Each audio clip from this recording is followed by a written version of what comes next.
Erwan Brouillard est un cinéaste qui a été élève de Saint-Jean et de Bossuet entre 1977 et 1982.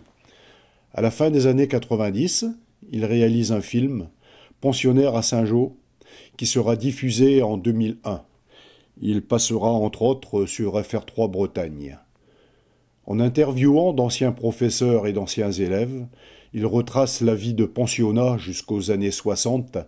Il s'intéresse notamment à la nécessaire adaptation des règles de fonctionnement de nos écoles face aux évolutions du monde extérieur. En ouverture de cette soirée-conférence, en guise d'illustration, voici un extrait de ce film où Marie-Pierre Descastro, une ancienne élève, et Yves Chaubet parlent des premiers jours de la mixité en septembre 1967. En 1964, pour pallier un manque de profs, Yves Chaubet engage une nouvelle réforme. Il incite la directrice du collège de filles à organiser des cours mixtes. Alors elle m'a dit oui, à condition que l'évêque nous donne l'autorisation. Vous allez demander ça à l'évêque. Il y a eu un refus catégorique. 64. Et le même évêque revenant du concile nous dit du premier coup, oui. Le Concile Vatican II réunit toutes les composantes de l'Église pour l'adapter au monde moderne.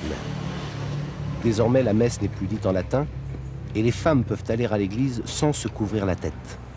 À Saint-Jean, les réformes se poursuivent à la rentrée 67.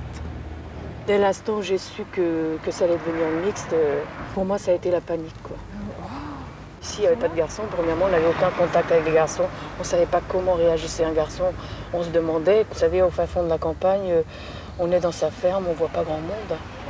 Alors, on est un peu sauvage, c'est vrai.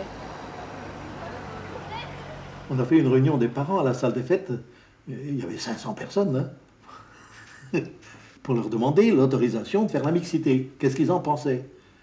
Alors, il y a une personne qui s'est levée, n'est-ce pas, pour dire, n'est-ce pas, qu'on allait, vous voulez, la perte de nos enfants. Hein?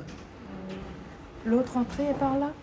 Donc en tremblant, mais alors je tremblais de plus en plus, j'avais les mains froides, la tête rouge, les pieds glacés. J'étais dans un état épouvantable quand je suis arrivée à l'entrée de la classe. Je n'osais pas rentrer, et puis j'étais la première de la rangée, ce qui fait que tout le monde était derrière moi. Ils se demandaient aussi s'ils devaient rentrer ou pas. Bon, d'un coup, je rentre, je n'ai pas réfléchi, je suis rentrée et tous les garçons se sont mis à rire. Alors, 95% des parents ont accepté. Il y a 5% qui n'ont pas accepté, dont quelques-uns qui ont envoyé leurs élèves dans d'autres établissements, qui sont devenus mixtes quelques années après. Finalement, ça s'est très bien arrangé après. On a bien chahuté, on a eu des fous rires interminables. C'était la meilleure année de toute ma scolarité.